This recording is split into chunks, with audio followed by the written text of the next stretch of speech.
All right, Pisces, stuff just got real, huh? Okay, I need to get more comfortable for this reading. We got some heavy stuff. Threes and tens and all right. So I see you starting the month in a really good emotional space, like you're dancing, having a good time. Oh, I'm a total jerk. Totally not paying attention to where I'm putting my cards at all.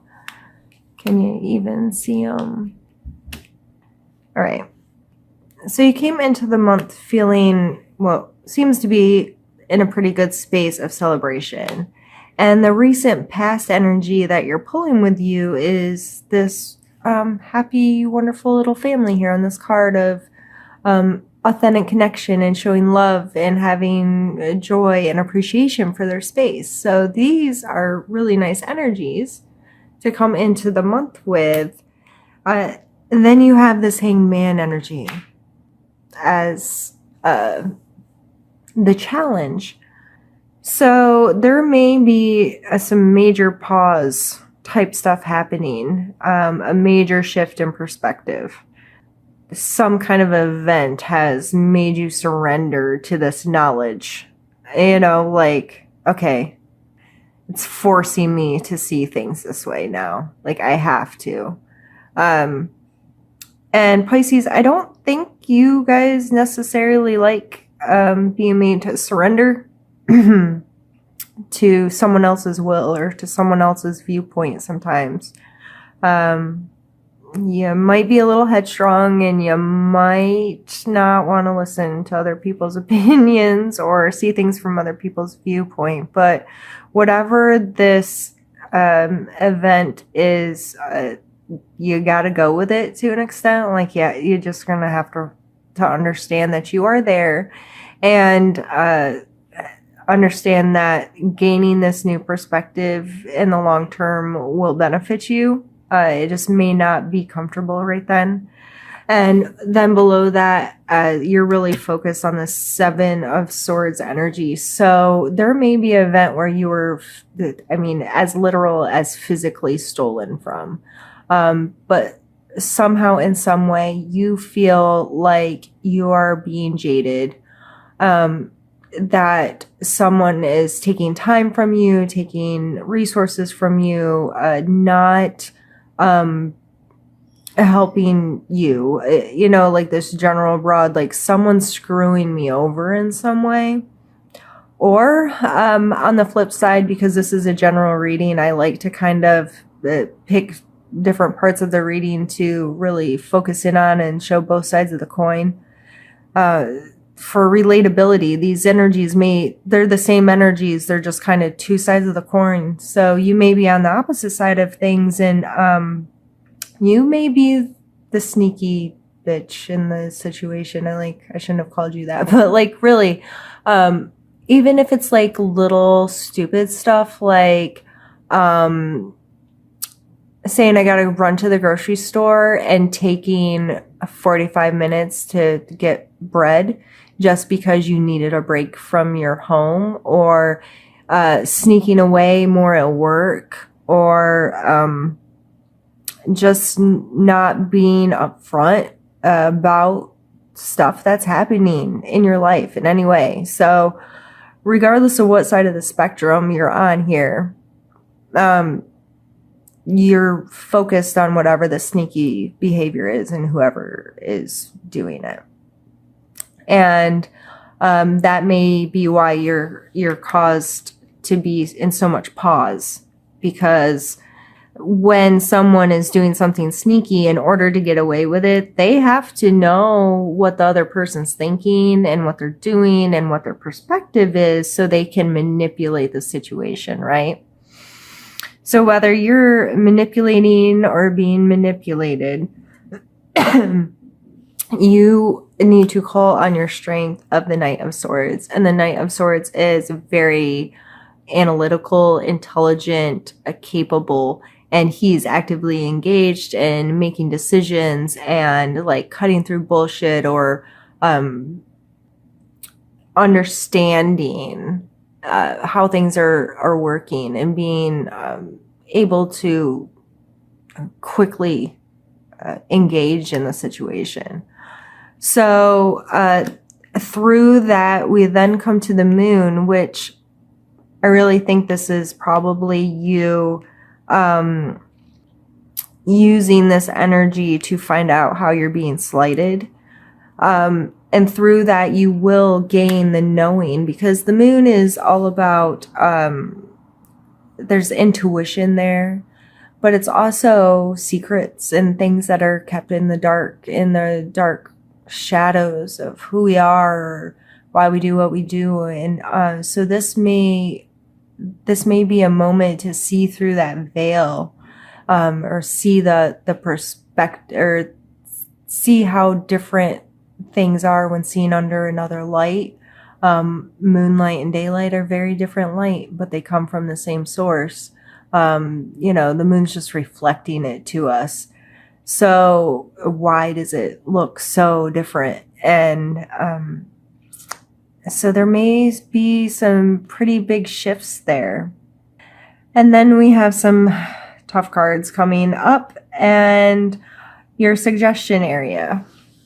Your suggestion is to put down the crap. Like, this is very blatant. I just pulled some of these same cards for Aquarius.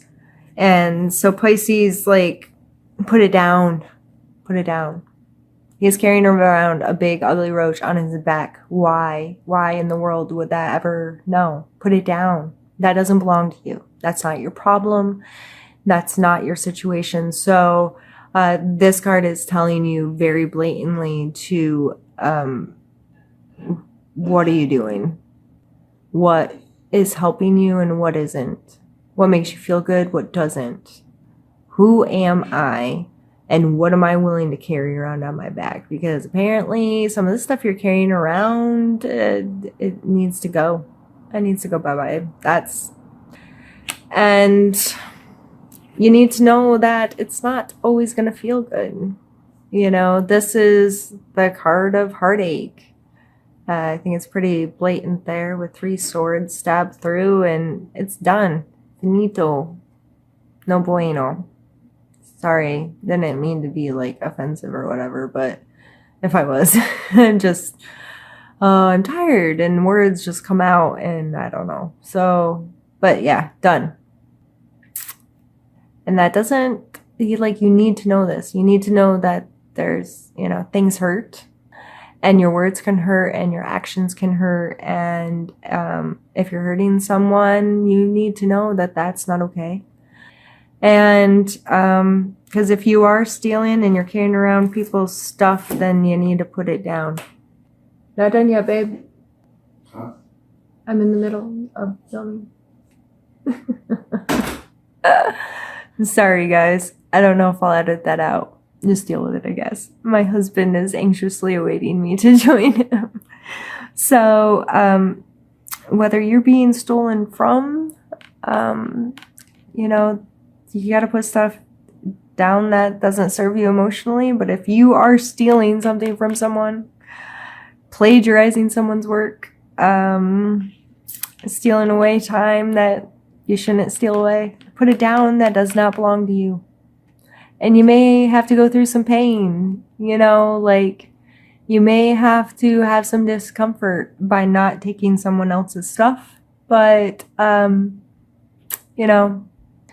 unless this is something like you really have to serve yourself right now, because that's a possibility too. I know I'm throwing out lots of variables here, but these are complicated cards and I want to make sure you understand what I'm saying. Sometimes this card is okay. It's okay to be self-serving, to keep your best interest in mind. Like, I have to do this. This could be survival mode. If you're in survival mode, then by all means, do what you gotta do to take care of yourself. Like, I ain't gonna judge you. But I just see that as a very small possibility in this reading. So we get up here. It's gonna hurt and it's gonna end. Done. Dunzo. Dead person. Done. So, it's just stuff that we have to understand that happens. There's a never-ending cycle in life, and things come and they go, and sometimes they stay a really long time and sometimes they don't, and we have no control over any of it, really. We only have control over ourselves and our own perception of the situation. And then we come to the 3 of coins down here. And this card to me is,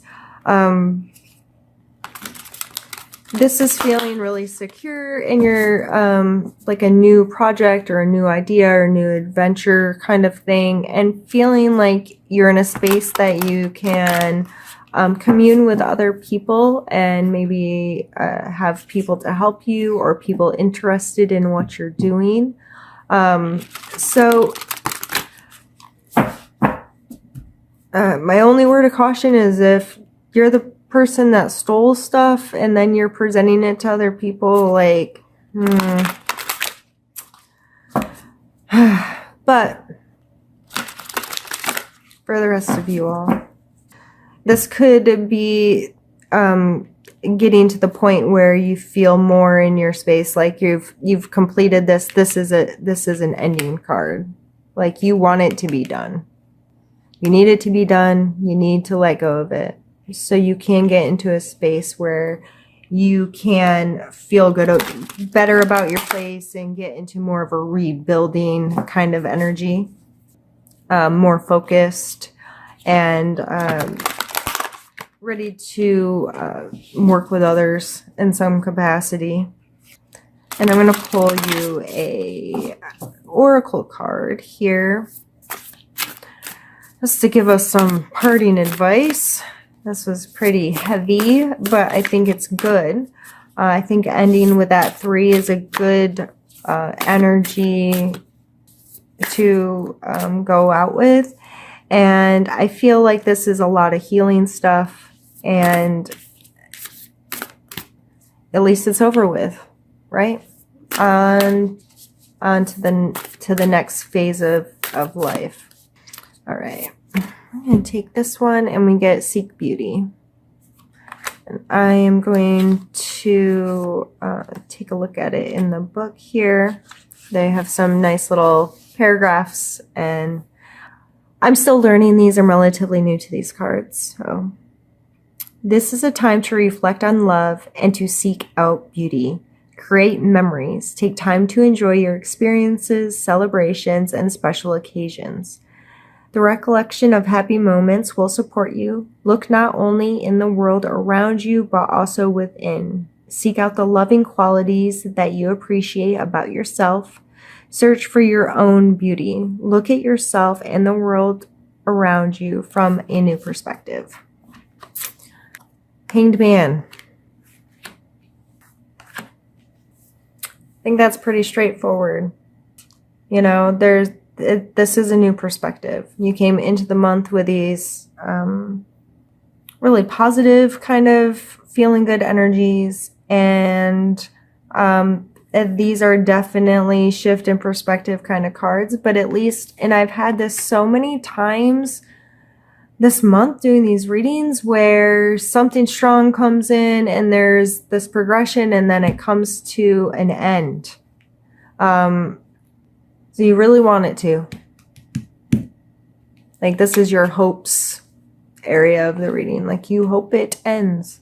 You hope it does.